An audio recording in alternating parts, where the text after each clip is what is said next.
been good. I've been all right. You know what I'm saying? The end of the year is it's always tough for me, Okay. but I've been good. I've been pushing through, waiting for the 2026 to come. How about you? Let us know Listen, what you've been going through. What about the acting jobs and stuff you've been wrapping up? Going out of the yeah, country and shit. yeah. So I've been out in and out the country. Finished up like two new projects. Got another project starting January 6th. Cinderella drops. Cinderella drops. I'm excited about that. That should drop early January. So it's a lot of movies dropping for me. So guys, it's just been nonstop work. But hey, I'm back home. My first love, Max Hansen TV. We had 950,000 views. We can make a million, y'all, this month. We can make that million this month. We got time. Let's get to a million before the year's out. All right. We got a great show today. Y'all already know, man. We got a lot of shit to talk about. And first and foremost, but the most important, the most trending thing is the Diddy documentary. I got a different take probably than a lot of people do. I've been hearing what people's been saying and all this in the third. Y'all already know I'm not easily swayed by the masses. Y'all have to go back and listen to past shows. You heard me and Ree have probably not our views are a lot different than traditional mainstream views. So we're not just monkey see, monkey do ass people over here. We're gonna give you a different perspective. So Ree, I'm gonna let you kick it off and I'll finish up. So we'll just start with the documentary. What's your take on it? And then I'll come after you. Okay, so I watched it twice. So I watched 8 hours of my time. Me too. And what I realized is that Puff Daddy, he is a strange man. I'm gonna say that. I was thinking about how he grew up. Thinking about he was always wanting to fit in. He was a lame. He was a lame. He always wanted to fit in. He knew how to talk to people and shit. He knew how to manipulate people, let him get in. With Andre Harrell, with the Uptown what's the name of the record? Uptown label. With Mm-hmm. Andre Harrell. Yeah, Uptown Records. You got it. Okay, Uptown Records and stuff. Like Uptown how he Records. finessed his way, going to Howard, wanted to be, he was a dancer, so he was always finessing his stuff in videos and shit. You know what I'm saying, or whatever. He was an only child. His mom groomed him to be like, I guess the men that she liked, or she was attracted to. How she was dressing him up. How they said she beat his ass when he was out of line and shit like that or whatever. Like they said she was a tough cookie. She wasn't like how she Mm-hmm. appeared to be. She was very like hands on. She throw parties and shit. Had him and his friend entertaining her guests. He saw that. You know what I'm saying? She had like a little, the drug dealers, Mm-hmm. the ball players, Right, all the right. celebrities, local celebrities in town. They kind of like, Mm-hmm. okay. Then he was like, he had his eyes open. He was like, okay, mama, all right. She was like, do your dance. So he was entertaining. He grew up entertaining. So anyway, what I took from it, he's a sick man. He's a sick man, and it started from a child. Like he got groomed to me those years from my psychological perspective. Like that shit happened as a child, and he grew up, and he embraced this culture. He wanted to be a part of it so bad. He was willing to do whatever it took to be a part of it. To the point he just wanted to be in it. He wanted to be kind of like Andre Harrell, like behind the scenes. Mm-hmm. Then he started getting his own artists. Now he want to be an artist. You know what I'm saying? Now he's getting jealous of the people who are around him. And he like, yeah, I just think he was a dirty person. I mean, if you think about it, how they were talking about once he got into working with Andre Harrell, he was meeting a lot of artists. He brought on like Mary J. Blige, Jodeci. He kind of like, he was around their careers and stuff like that. And then him and Andre Harrell, like he moved in with Andre Harrell. He told him him and his mama had an issue, so he had nowhere to go. So that was his way to get in that goddamn man. He said Andre said he had just bought a mansion. He hadn't even been in there. Puff Daddy had been there for him, but he had moved in with Andre, and he was like up under him. He was feeding off that. He was running everything he could because he wanted to be like that. He wanted to be empowered in a position. Okay, let me rewind. When he was in Howard, and when he went to Uptown, he met Heavy D. Heavy D was signed to Uptown label or whatever. And he became really close to those, like him, Al B. Sure. That's how he met Kim Porter. He was like, he wanted to do something big, and he did that basketball. He put it on a basketball event. Him and Heavy D. Okay, so in that event, it was so big, everybody wanted to be a part of it, that they bum rushed the goddamn courts, and they end up killing 9 people. You know what I'm saying, or whatever. And you would have thought that he was going to learn something, but he got bigger after that. He got bigger after those 9 people died. He became bigger. Every time something bad happened, he would become bigger. You know what I mean? So it was like, and it's just really sad. I want to pause right there and ask you, because it was a long documentary. From there, what was your thoughts up until there when he moved in with Andre Rail? Yeah, I mean, I think that anybody can portray you to be any way they want to. Who's telling the story?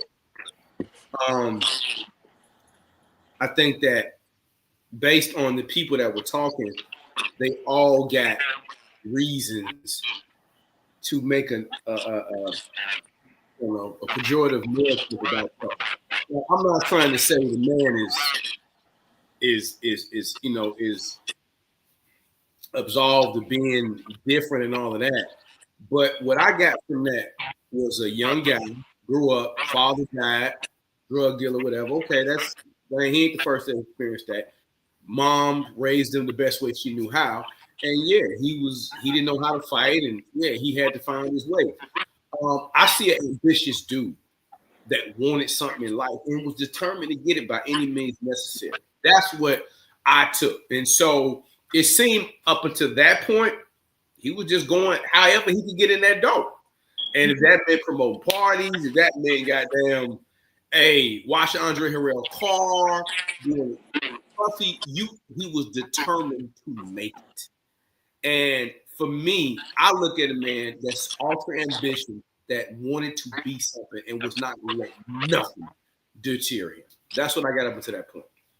Carry on, Rick. Oh, okay. So up until that point, I agree. He was very ambitious, and he was willing to do whatever it took to be in that environment, so he could learn and absorb everything he could from Andre. And then him and Andre got into it because Andre had hired him as the RNA for the A&R for the Uptown, and he was getting big people.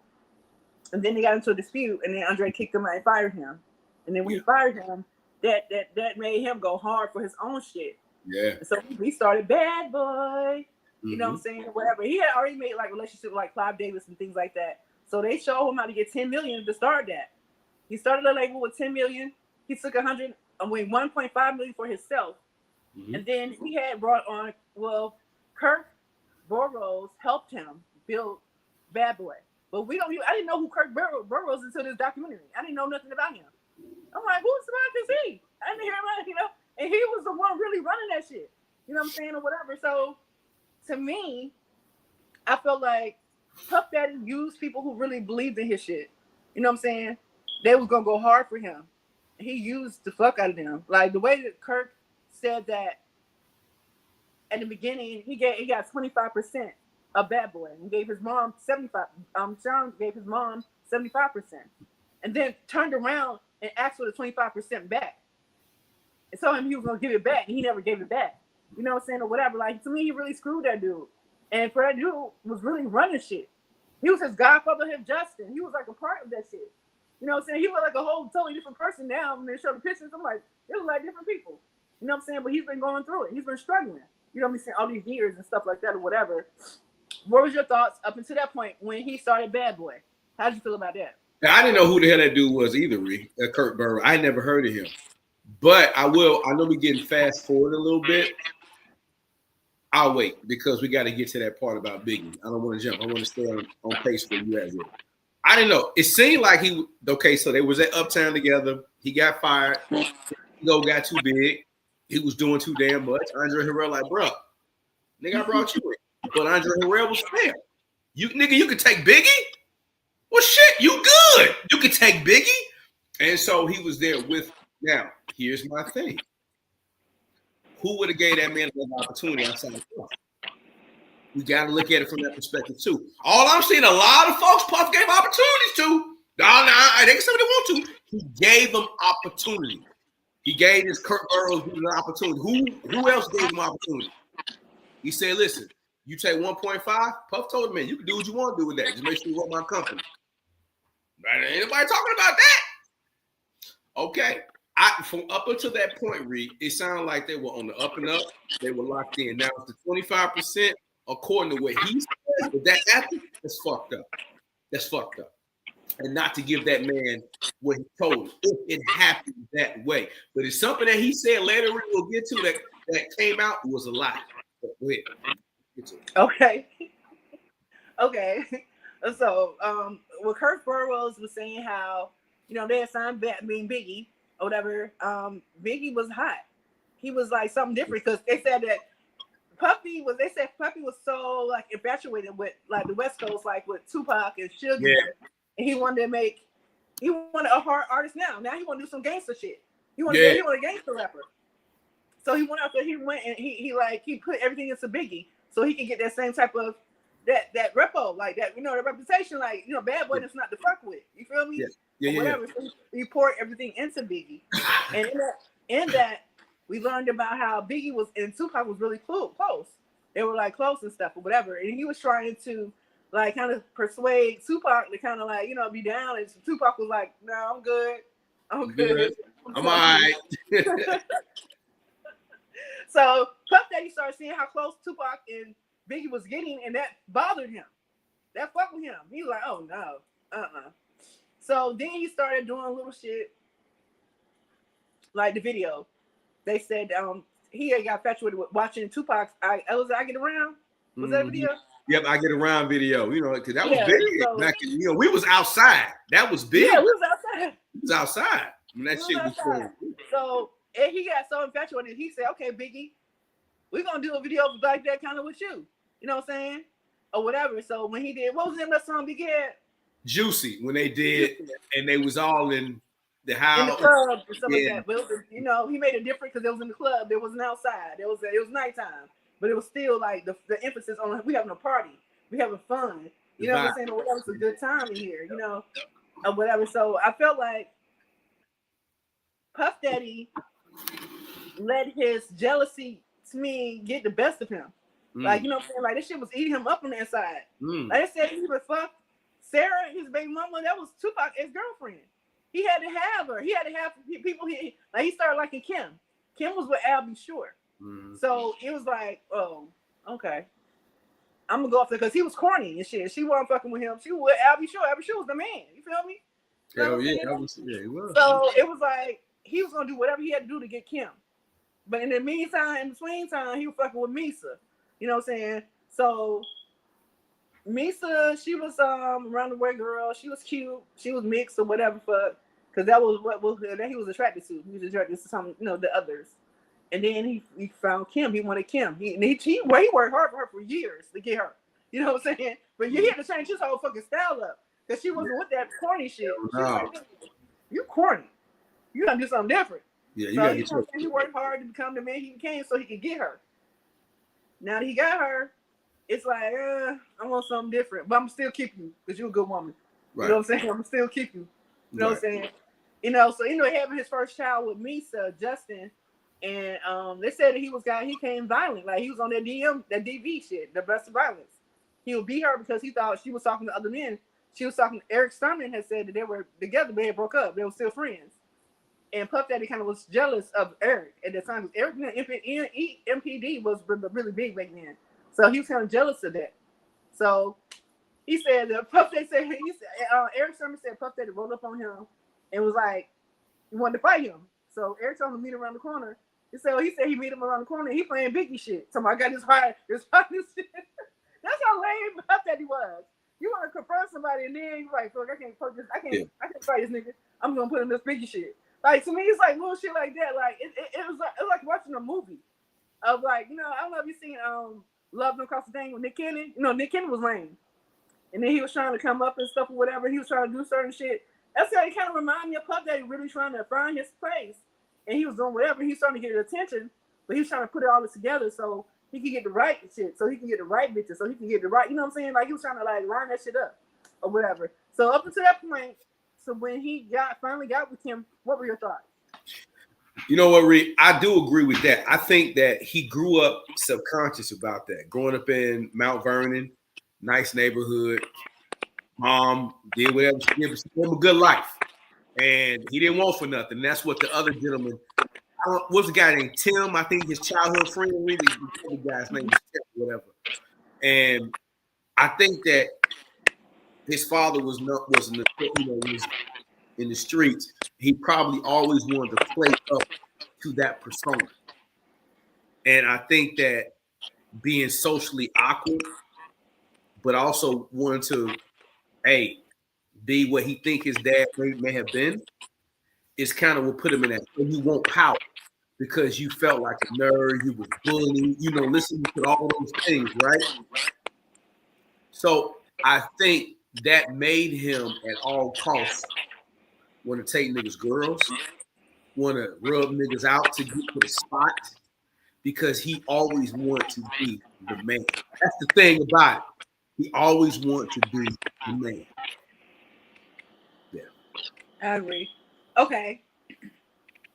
So you said that, he always want to take people's girls and things like that. Okay, so let's swing back. Let's rewind it. So he was hanging around like Albie Shore and shit like that. I don't know if you read Albie Shore book, but Albie Shore book, in the book, he said that they were doing threesomes together. Him, Puffy, and Kim. In the book. You can Google it, guys, if you want to. Oh, so right. It's like, I know that was a wild time and people be on drugs and shit like that, because they said actually he didn't do drugs back then. He didn't drink enough. He didn't smoke, he didn't do shit. It wasn't until Kim had sliced his wrist and he got on them perk parties. He on them perks. He got them opioids. He needed something stronger, so he started drinking. He started doing drugs. You know what I'm saying? He started living his best life. But I feel like a lot of stuff, like what you were saying, like he was really attracted to that lifestyle what his father had. He wanted to have that lifestyle. So he was attracted to drug dealers like Alpo and things like that. They said Alpo, I don't know if you guys were watching, have seen Paid in Full, but he was a big time dope boy back in the day. You know what I'm saying? Yep. Whatever. And they said that he would have sex with girls and he would play it in the club on a projector. Mm-hmm. So it was an incident with Puff Daddy with a woman named Joy.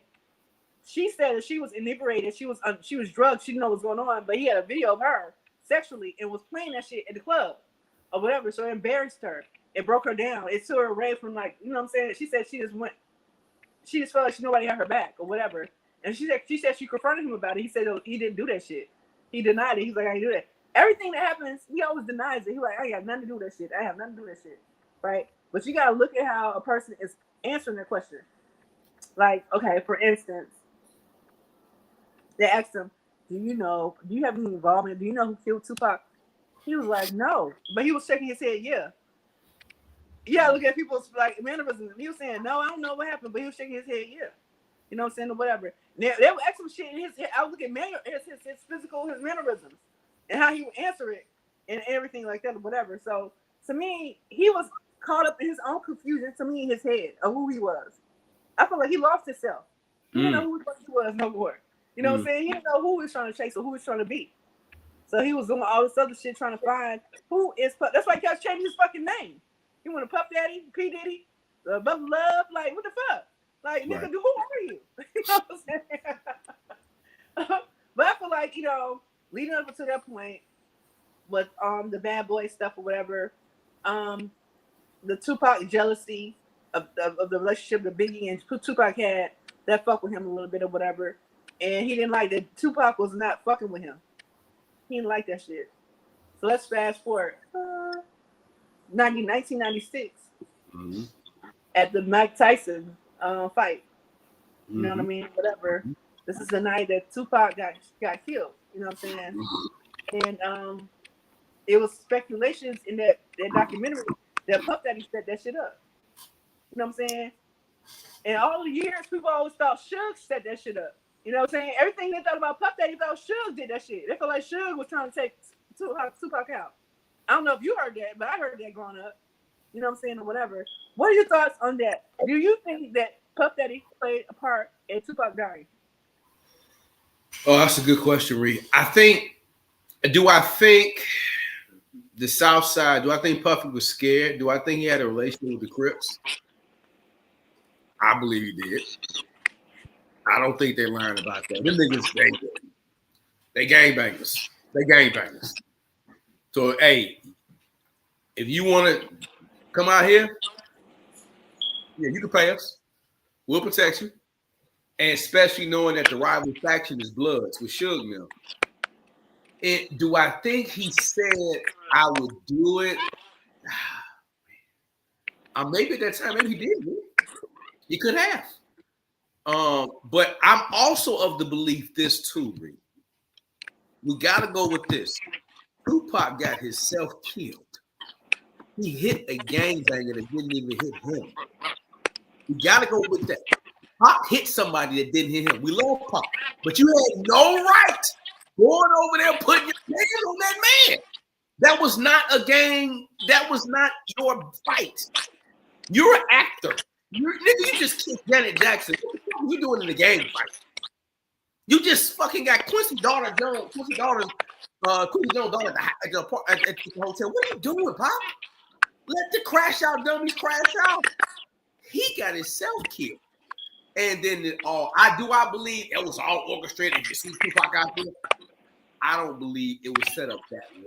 I don't. I think the chain of events, Pac did something and it just snowballed from there. I'm like, oh, nigga, well, fuck you. We're going to get this nigga tonight because he ain't thinking Tupac. He's a gangbanger. In their world, you hit me, I'm going to kill you. That don't give a damn who you are. And especially a rapper, you ain't going to let a rapper do that. So Pac, as much as I love him, he was out of line for hitting that man. You know what I mean? Do I think Puffy orchestrated that? No. I think in passing, had Puffy said, I'm sick of them, you rid of the motherfuckers, he probably did. But that night, Pac did that to himself. Go ahead, Lee. Good stuff. Carry on. I didn't think about it like you just said it, but things that make you go, Yeah, keep your head off the gangbangers. You have no reason to hit a gangbanger, Pac. That man just told him, Reed, hey, those the guys over there. Nigga, who told you to go run your ass over there and hit that man? Why you do that? You did that, Pac. True. I didn't think about it like that. You just felt something different, a new perspective in my head. Yeah. You know why? You know what? Say something. The other day I got picked up from this guy. He was my Lyft driver. He told me that he was from New York. Okay. And he said he worked for Bad Boy. And he told me that some of that shit wasn't true on the documentary. He said there's no way that Puff Daddy hit his mother. He's like, she didn't play that shit. He did not do that. And he was talking about the basketball game. He said that wasn't Puff Daddy. He said that was the security. That was the people that worked there who overhyped that shit. It wasn't him or whatever. But he said that, of course, people are going to have their own perspective because of how the documentary was placed, how it was put out there. So, I mean, I believe that it's three sides to every story. Your side, my side, and truth. You know what I mean? So, I feel like it's a lot to think about. Because everybody got their own fucking opinions about this shit. Everybody thinking like Puffy is the devil.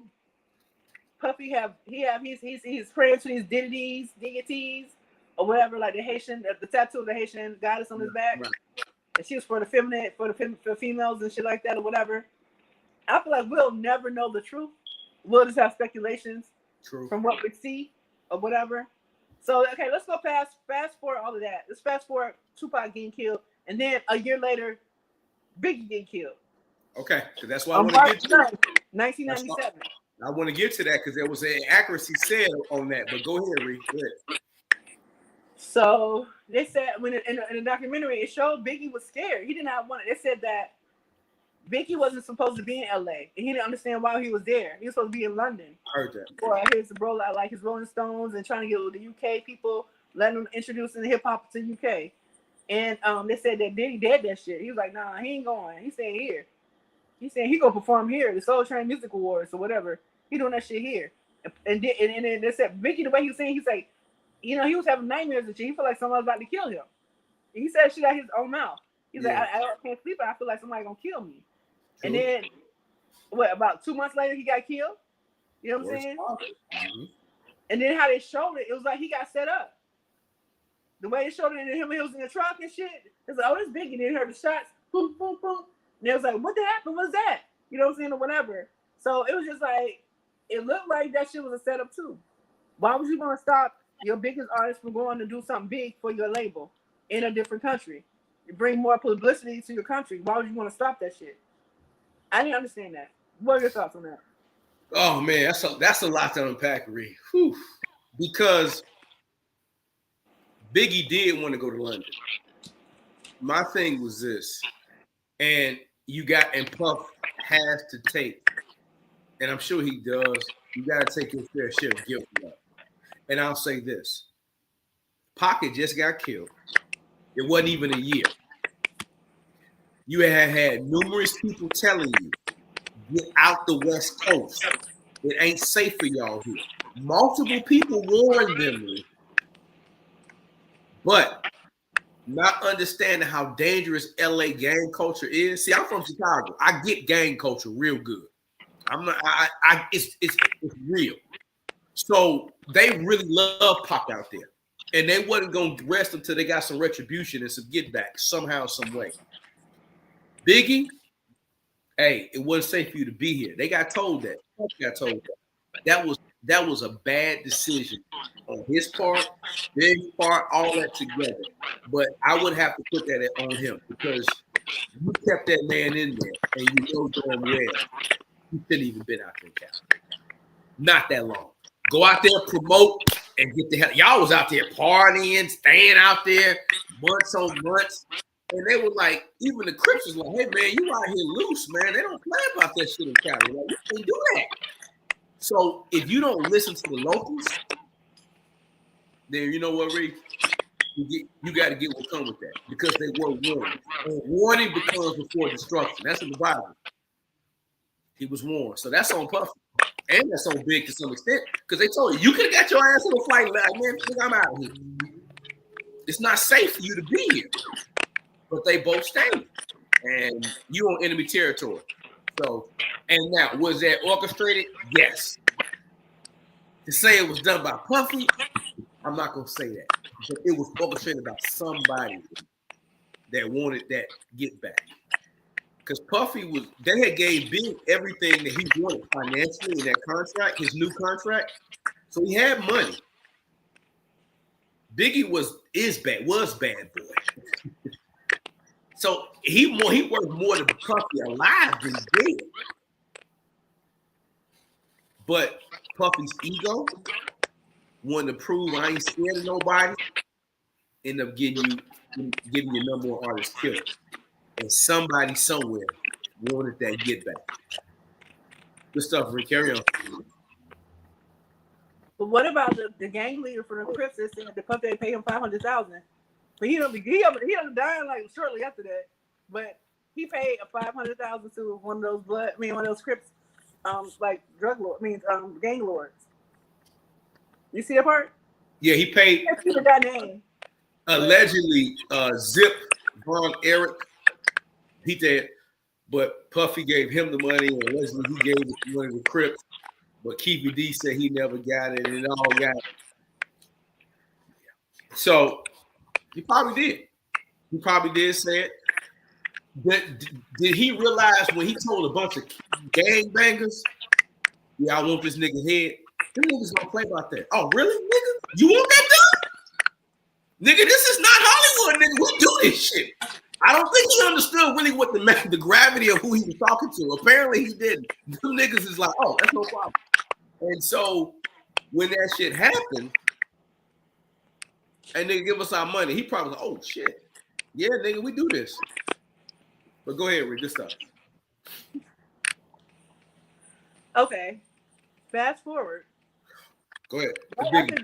Right after Biggie died, that's when he did I Miss You song, Missing You with Faith Evans and shit like that. He was like, he got bigger.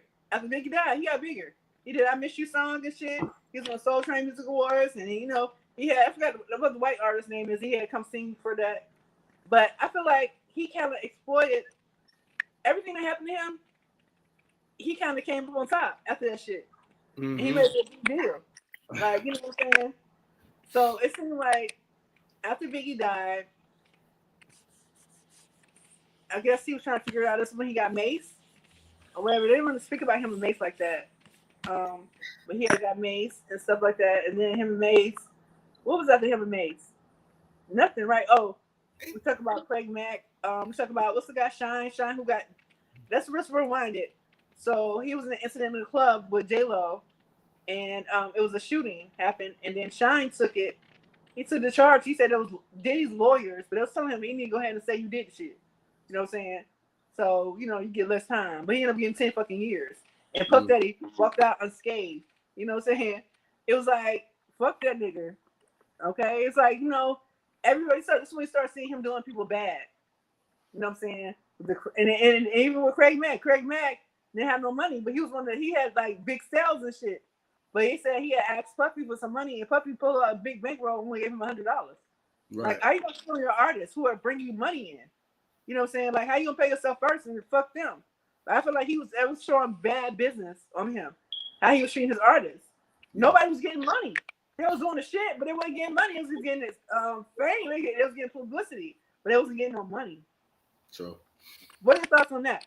I think, well, let's go back, and I want to share with my man, Payne Season. He says, they do that shit for less, said for $1 million, and they said that it's done by tomorrow. No, he right. Cali is different. Like, I used to live out in Cali for like 6 years. Niggas get that palm tree shit fucked up. They get that palm tree. Cali is a very dangerous place. My motherfuckers see the palm trees, they see the badass women and all of that, and they think it's all shits and giggles out there.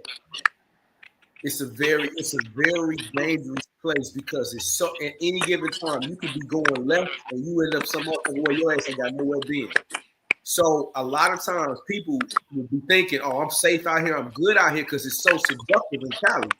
And the next thing you know, your ass is somewhere, goddamn it, you got hit up, robbed, all types of shit. That's how some niggas get robbed and killed out there. If you know how to move in Cali, stay out the way, mind your business. Great place to live. Great place, even better place to visit.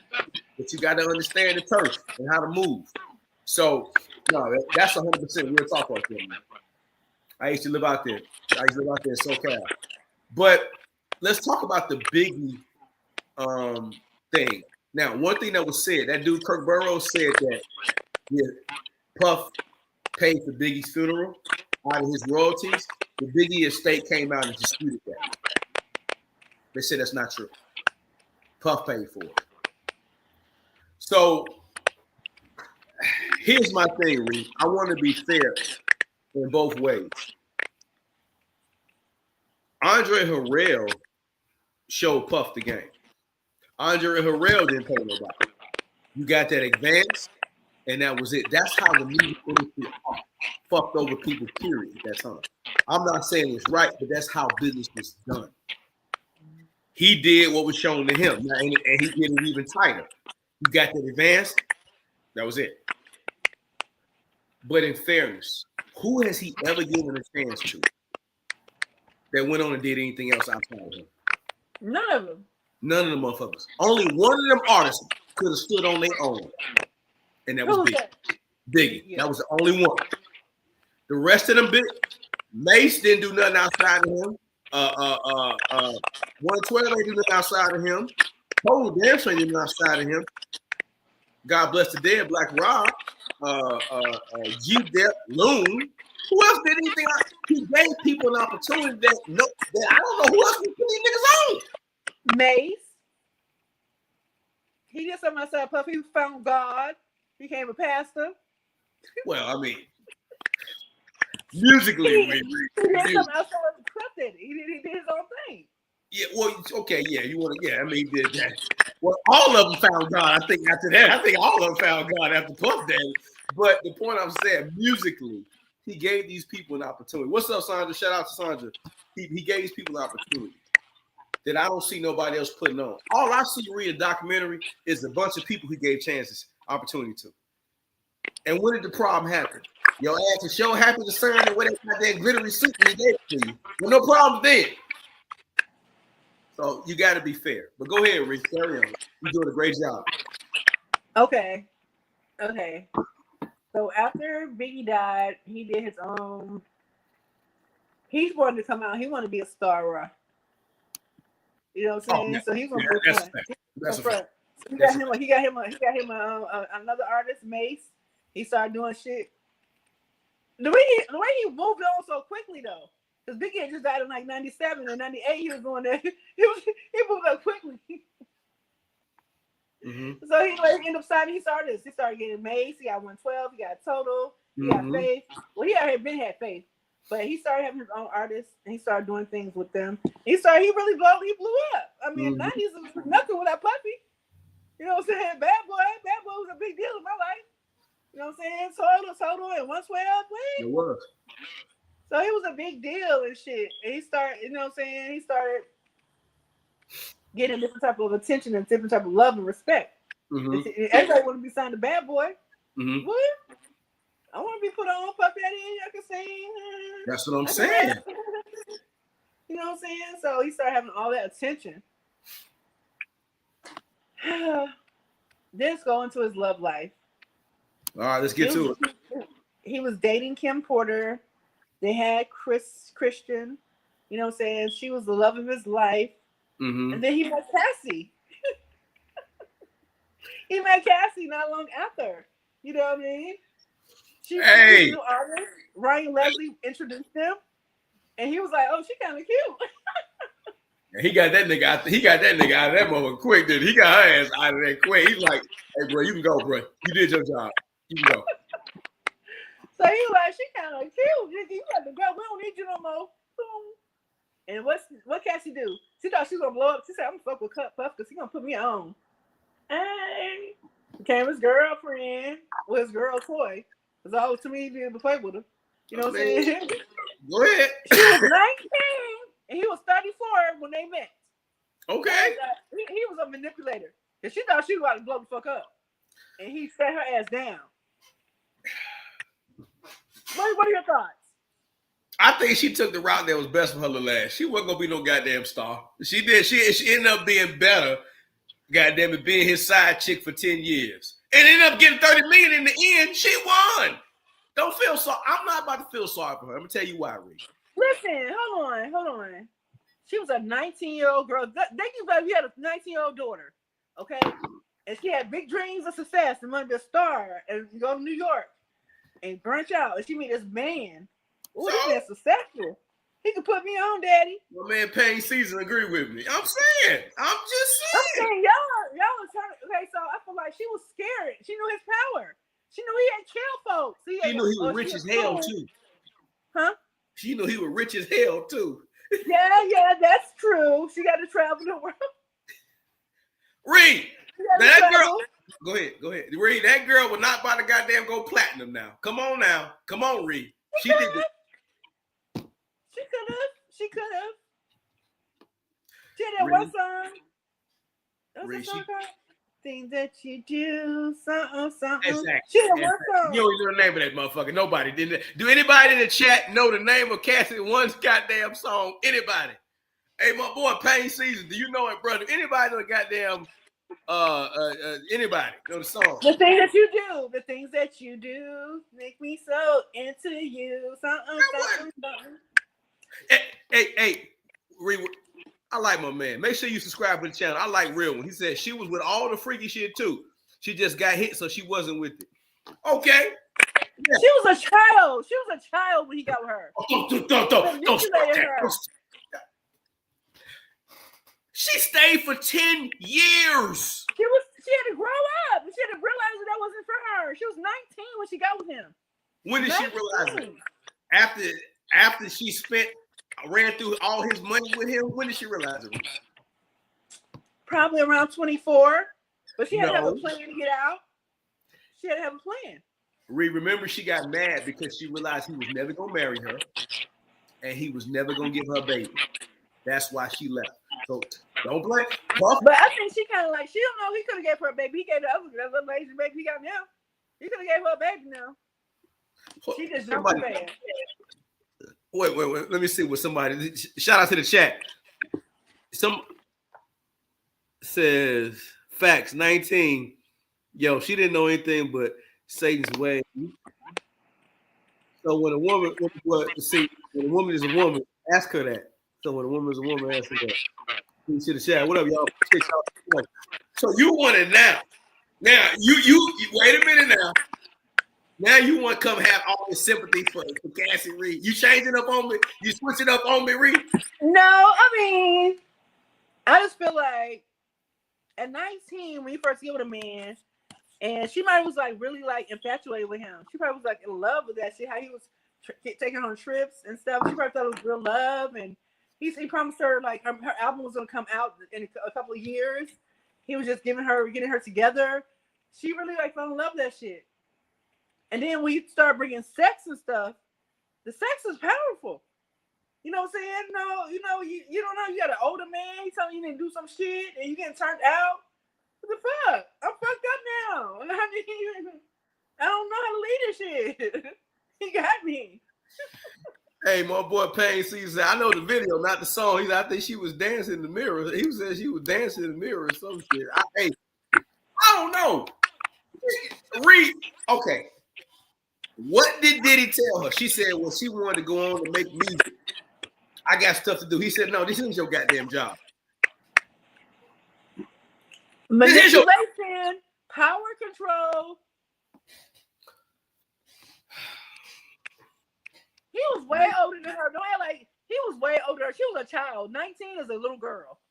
Reed, when you was 19, them old ass niggas was trying to talk to you too. They just didn't have. They had a real daddy. My dad didn't play that shit. But they didn't have Puff Daddy money, Reed. They did not have Puff Daddy money. They did not have Puff Daddy money. You know old niggas was talking to you at 19 and 20. You know that. Don't get brand new now. We're not gonna do this, y'all. All right, let me get over here. What my boy James said, lady, stop making effing excuses. You get no, I can't read that one. Oh man.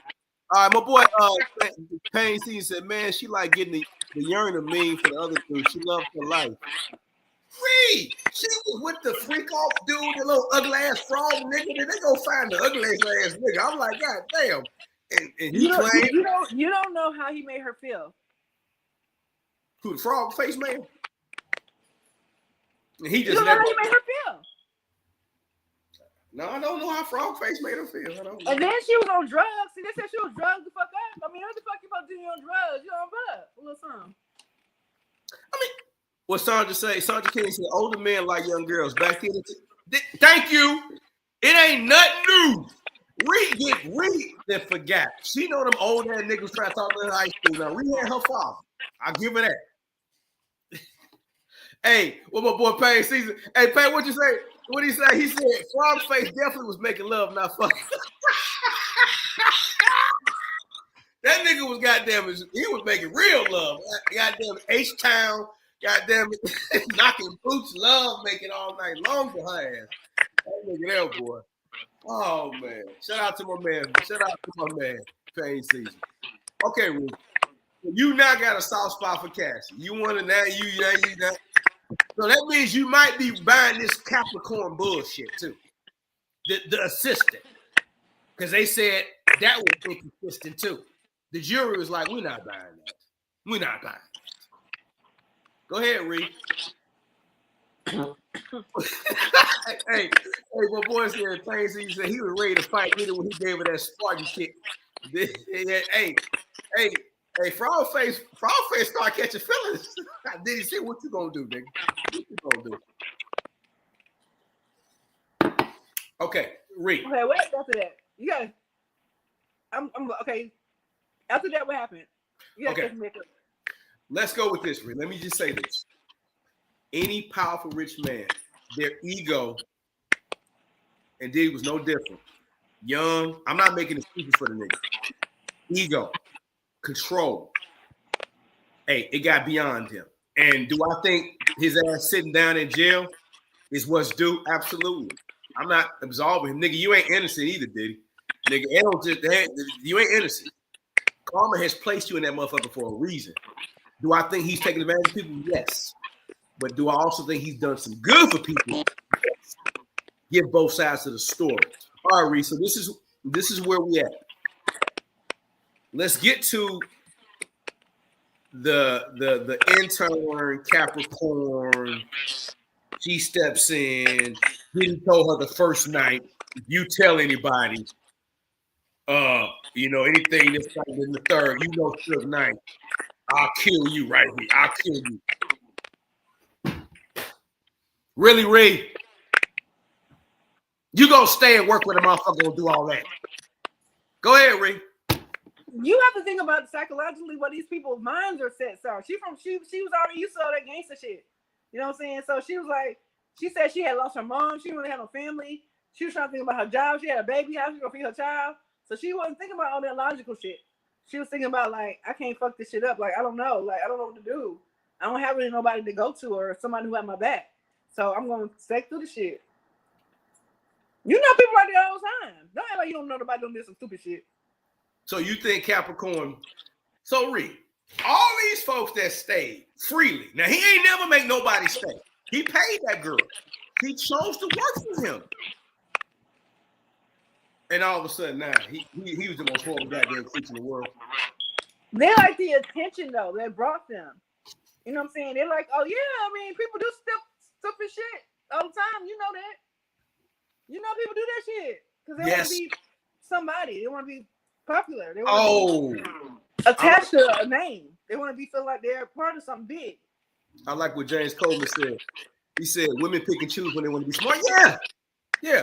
Puffy put her ass in rooms. Them folks got in rooms. They black ass would have never got in because of that man. He put them in environments that would have never got in, and they know that. So don't act like he didn't do nothing for. He opened doors for y'all, and y'all was in rooms that y'all could not have got in without him. Now, was he an asshole? Apparently so. Was he always the nicest guy? Apparently not. But did he make y'all stay? No, you motherfuckers wanted to stay for whatever selfish reasons you wanted to. Like your point, Reed, clout, attention, money, whatever it was. So just don't dump on him now and act like you wasn't in that motherfucker for some selfish gain. Carry on, Reed. I mean, I agree with you because people do stuff for, like you said, like attention. If he's a popular man, like a lot of people love him. A lot of people fuck with him. Yeah. And you're on the rooms you would never be able to get into if it wasn't for him. So you're thinking about all that shit, Brian Young. You might know this nigga was some bullshit, but you don't want to ruin that shit for yourself. So I feel like with Capricorn, she just was like a lost soul. Like a lot of these people to me were lost souls. They didn't even know which way to turn or where to go. They just was doing shit so they could be a part of his shit.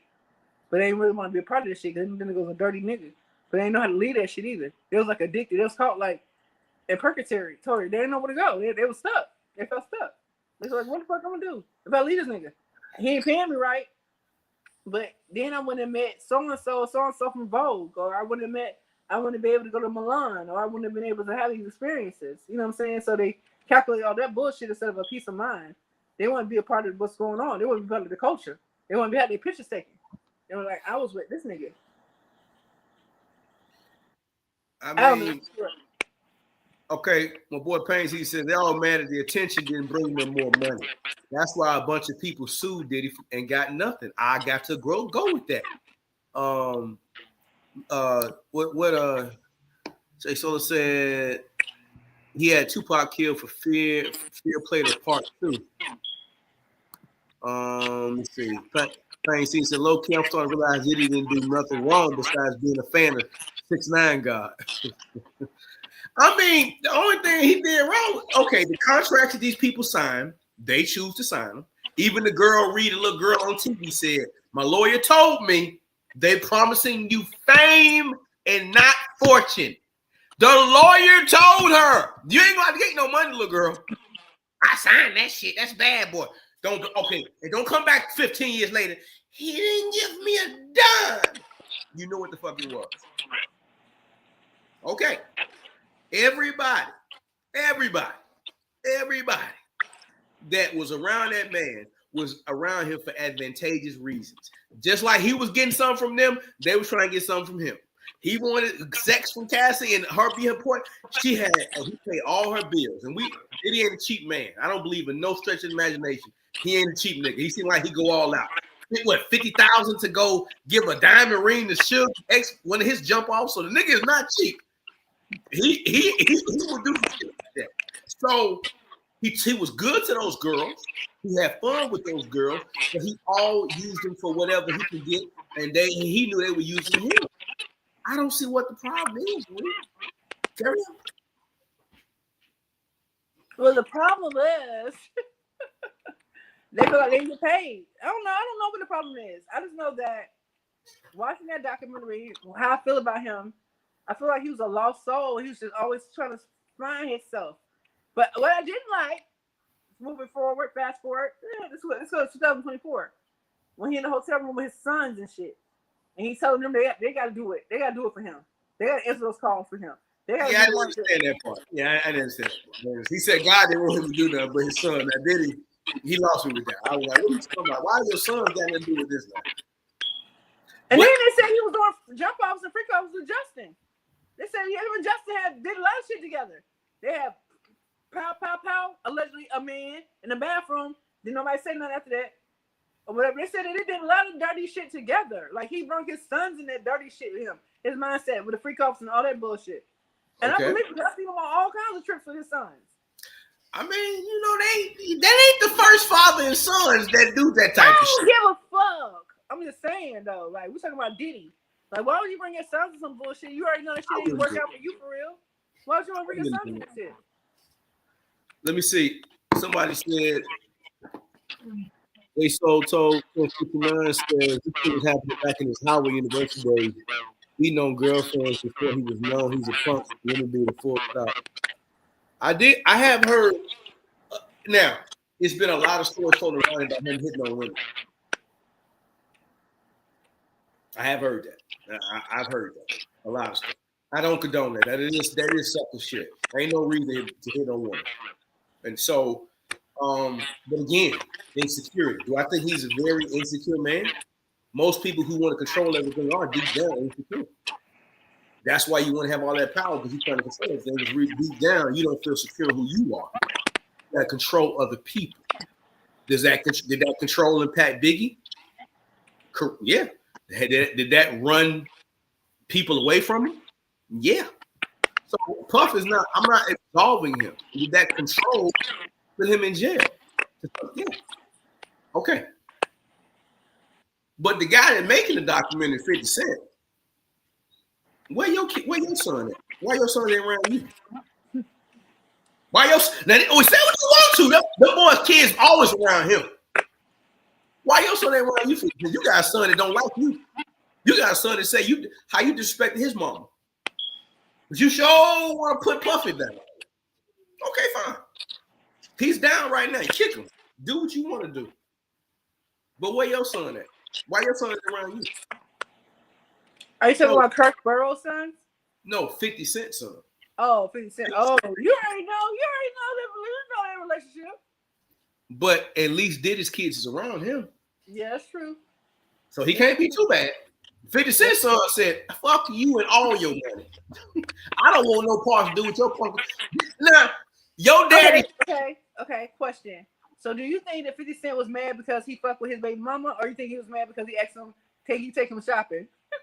He fucked with his baby mama. And not only that, speculated that Diddy was the one that gave the girl $100,000 to get the house and move it at Cali, and 50 Cent didn't help him. Diddy paid for the furniture and gave her $10,000 a month and got a place out there. Yeah, that's what she had said. That's when it was going on with she said that. She said that. You know what I'm saying? But I remember that before he got sentenced or whatever. They were talking about their relationship. She was a juror. I mean, she was what do you call it? One of the plaintiffs' people. What do you call them? A juror? Not a juror, but the people that spoke on the jury. Not the people that they called up to the stand. The plaintiffs called up. I can't think of her name. What are they called? What are they called? But she was one of those people. Character references, character witnesses, or character. Yeah, a witness. She was a witness who she was telling her story and stuff or whatever. But he treated her good. Mm-hmm. He treated her good. And he was doing for her what 50 Cent wouldn't do for her. And it also goes back to how black men don't deal with black women because these are all others or Asians or something else. They were not dealing with no black women because black women not go through this shit. Period. Period. Point blank. And you only know about one, and that was Kim Porter. But she was mixed too. Y'all didn't know her mom was Asian. She I looked ain't know black. Kid Her mom was was mixed. Asian. I didn't know Kid was mixed. Yep, she met her mama Asian. Yup.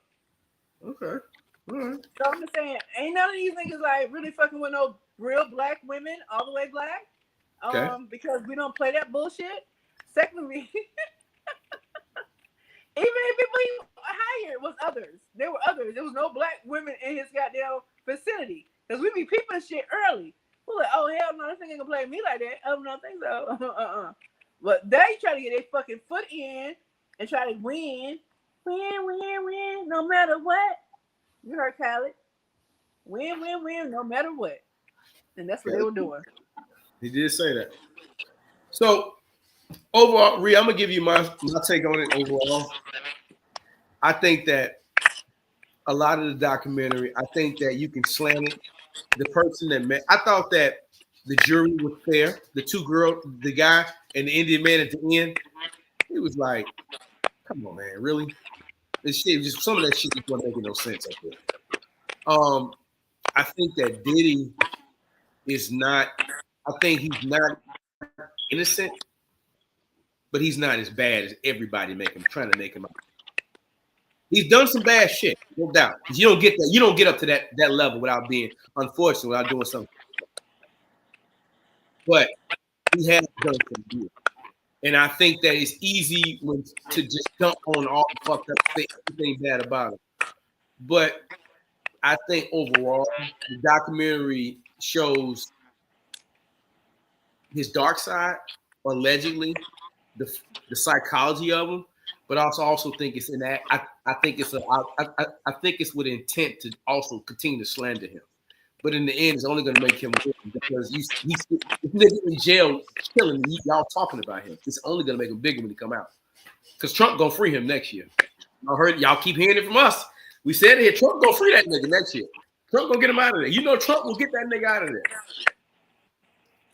So, all right, y'all. Moving on to some other stuff. You got anything you want to add on that before we going to talk about a few current affairs and wrap the show up? No, I just feel like we have a different perspective. There's three sides to every story. Your side, my side, and the truth. And we got to figure out whatever we believe. We don't never know the truth. We'll never know the fucking truth. You ain't lying. My boy Payne sees a show. He's shady as fuck, but doesn't cover the victims at all. Yeah, he got some shady ass shit to him. All right, moving along. A new study said when women shoot their shot, men don't recognize it 70% of the time. Women think they're being obvious. All right. Ask black man for more. Psychologists have found that women tend to express romantic interest through indirect, low-risk behavior.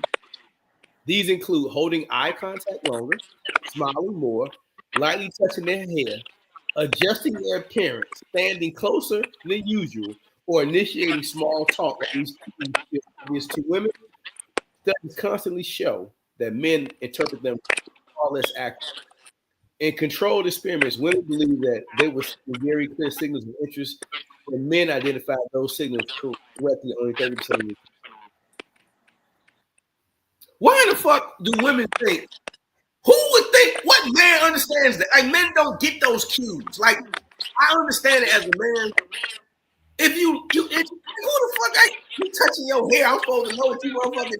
That's a cue. Like, I get eye contact, Reed. Eye contact is obvious. If she looking at you, you know, oh nigga, she feeling the boy. Okay, I fuck with that. With all this other shit, man, women got it. What the fuck is wrong with this being straightforward? Hey, I find you attractive. Are you singing? Like, come on, man. Like, you gotta shoot their shot better. They suck and shoot their shot. Go ahead, Reed. What's your take on it? You straightforward. I don't feel like men or women know how to communicate to each other no more. Shit's been lost. It's been lost. It's so easy to communicate, to give a person a compliment, or just like, "Hey, how you doing?" You know what I'm saying? I found you attractive. Anyway, I want to know that. What you doing? Are you single? Are you in a relationship? Like, it's like simple shit like that. Excellent question. Like, you know, well, I'm gonna take you out. So, what's your number? It's the certain shit you gotta do. Like spit it out. What comes up comes out with me. Thank you. Thank you. So I can't be doing all this like, oh. Yeah. Who the fuck understand that? If you don't open your fucking underhead ass mouth and tell me how you feel. If you feeling a nigga with a bald head motherfucking beard, say that shit. Don't be sitting up here, guys. If you like big niggas, say that shit. You like skinny niggas, say that shit. Nobody trying to be, nigga, she looked at me for 47 seconds, nigga, so I think that's the truth. That's time for that shit, man. Women, y'all learn how to shoot your shot. Try to shoot your shot better, man. Y'all fucking shoot your shot. Let me get to the chat. Grown folk, my girl, Jay so please. Grown folk communicate their feelings. Yeah, exactly. All this old. I don't want to come off as cheap. Come off as what? Your ass will come off as fucking lonely in a minute because you ain't seen no fucking body. Anyway, moving on, man. 57% of women say they no longer chase. Effort must be mutual. Oh, here we go. This bullshit. It's gonna be good, Rick. 67% of women now refuse to chase, signaling a broader cultural shift towards mutual effort and emotional reciprocity. Relationship psychologists say this mindset reflects a new era of self-worth, where women are no longer impressed by potential, they're moved by consistency, clarity, and care. In a dating landscape that rewards confidence and boundaries, the message is clear. If the energy isn't matched, the connection won't last. Go ahead, Rick. From what I heard, it seems like people are not communicating. You just gotta let people know how you feeling. Shit, like I want to fuck with you. You want to fuck with me? What's up? I feel like it's too much. It's just too much. Like it's extra shit going on. I'm grown. I'm 47. So I tell if I'm interested, I'm like, hey, how you doing? Okay, are you single? They're like, yeah, no, whatever. If they're single, like, look, what's up? Let's go out. They're like, okay, what's your number? They ask me my number. I give my number, and we go out. I don't know about this extra shit. Like, I don't know. I'm not from that era of just trying to figure it out. Like, I don't know if this nigga like me. I don't know if he's looking at me. I don't know. I'm gonna step up. I'm a person that I'm very straightforward. Straightforward, aggressive, assertive. Yeah. If I like something, I'm gonna approach it. I'm like, I like you. What's up with you? You got a girl? You want one? Hey, Payne Caesar, appreciate you tapping in with bro. Hey, make sure you subscribe, hit the notification. Hey, we back here every Saturday, my nigga. Appreciate the love, man, from out west. Definitely happy to have you join the community, man. Hit that notification button, my nigga. We see you next week. Appreciate you, Payne Caesar. Okay, the girl says, preach, so true. Let me see here, man. For sure. All right. Moving on, man. Moving on. All right. Global Black Friday sales online reached a record 79 billion. You niggas got them in this shot. These niggas still spending money, Rick. Niggas, it says in 2025. I guess Black Friday, black folks weren't supposed to be spending a whole lot of money, but apparently online sales is approximately $79 billion. Lord have mercy. This nigga, you crazy. I guess there was a thing going around that was just trying to discourage black folks, patronizing various businesses. Well, I don't know about Black Friday. Mm-hmm. They were saying, hey, we not gonna buy, some people were saying we're not gonna spend our money. Yeah. Whoever want to spend their money, spend their money. Yeah, exactly. Whoever didn't want to, they waited for Monday, for Cyber Monday. But people are spending their money. That's right. That. I see a lot of shit in my CNs, and oh my god, I gotta get this shit. I gotta live for me. I can't live for the world. I live for me. Well, my pockets can afford it, when it can afford it. So I don't know about all this empowerment shit. Oh, we not celebrating Black Friday. Who the fuck are you? Who the fuck you tell me what I can't fucking celebrate? I celebrate this motherfucker however I want to. If I want to buy some shit, grown as hell. Fuck out of here. Black people got that shit bad. Want to speak for every motherfucker. No, nigga, speak for you. Speak for you. We not gonna support. No, you not gonna support, motherfucker. You ain't going to Target. I'm going to Target tomorrow, bitch. Fuck you. You don't go to Target. Kill me with that shit. We're not gonna do this. We're not gonna do that. But if a nigga open up a store, you won't even go in there and support his store. Man, don't get me spree. You know how I get about these niggas, man. You know how I get about them, man. I'm not in the mood to get on these niggas, man. All right. Last one, y'all. It's been a phenomenal show. Appreciate everybody. What girl J Soul told 1059 said nobody got money for rent, food, bills, but shopping like a motherfucker. You ain't lying. Nigga gonna find some money. Now that nigga gonna play on he gonna be late on that rent, that cell phone, got payment arrangement, that motherfucker. Goddamn, he gonna go. He going to Gucci and Louis. He gonna get him something out that motherfucker. Nigga gonna do that. You ain't lying. All right, last one and we wrapping it up, y'all. Empowered men walk away 2 times fast from unhealthy dynamics. Amen to that. Studies in modern relationship psychology show that men with high esteem and emotional clarity walk away from unhealthy dynamics twice as fast, largely because they understand the peace is a form of power. When a man becomes rooted in self-respect, he stops negotiating with situations that drain him and starts prioritizing environments that support his growth. This shift isn't cold or detached, it's emotional maturity. Empowered men don't play where they aren't valued. They protect their energy, their purpose, and their future. Man, this is so true. At 48 years old. It sounds like you're saying that men don't feel like they're empowered. I don't know. Yeah, it says empowered men walk away 2 times faster. I don't know. I don't know how alpha men are acting. I don't know how beta men are acting. I don't know how any men is acting, because I feel like the disconnect is very real. They're not speaking out. I don't know the relationships. I don't know how they're acting, because I've been single, sexy, and free for the whole year, and I don't know how they acting. They ain't talking. They ain't saying nothing, so I don't know. I don't know if this is a true statement or not. I don't know. What's your opinion about that? You're an alpha male. Yeah, and I walk away from bullshit immediately, 2 times faster. At 48, Reed, it's about peace. And the minute I smell some motherfucking drama, I'm gone. If Reed, I will block a motherfucker quick. You said what? Oh, no. Reed, I ain't lying. I don't want to know. I will block. I gotta list so motherfucking long. I got so many blocks. I should have my own city. I ain't lying, Reed. I ain't fucking lying to you. Oh, I block a woman's ass quick, because here's my thing. What you not gonna do? It took me a long time to heal myself, get past traumas, relationships, childhood issues. I finally got some peace and clarity in my life. And I'm gonna sit up here and let goddamn Denisha come bring her bullshit over here. I'm blocking your ass, Denisha. No, that's Anisha. I'm blocking Denisha. I'm blocking her. Yeah, I'm blocking. I'm blocking. Go get you some therapy, get you some healing, and then you come back over here. I want you to be more emotionally mature. So yes, I do lead. As an alpha male, I will get the fuck on and block your ass. Bye. I got so many blocks. I got my own city. I ain't lying. I'm serious. Denisha. I'm saying Denisha, goddamn Tanya, whatever, goddamn. I ain't lying. J Soul told. I ain't lying. You take that shit on now. Take it on.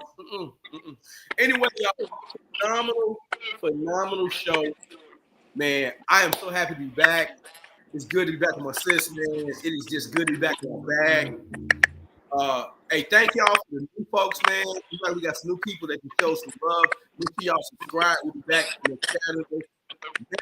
TV. Make sure you follow me on social media. Make sure you follow Research on Instagram. Let me put it on the screen at new_normal podcast. Make sure hey, Ree gives a daily word of encouragement every day. She gonna give you something positive to say. If she in the fucked up mood, she gonna say that too. I'm fine. I ain't feeling good today, y'all. But fucking you in the day.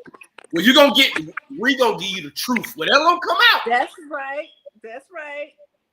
I don't know what's gonna come out, but it's gonna be real in the motherfucker. Ain't nothing gonna be fake about what Ree got to say. So, man, but for real, hope y'all enjoyed the show. Hey, share it out as many people you know. Let the word out. Cigar Chats and Mac featuring Reed. Reed, say something to the people before we get out of here. Oh, thank you guys for following us. Go ahead and follow my page. I give you the truth every day. I'm really, really sweet. I really care about you guys, and I love you. Thank you for tuning in tonight. This is I needed this, so I'm really glad you guys showed up and was a part of this. All right, I'll talk to you guys later. All right, Bye. y'all see y'all next week. We out.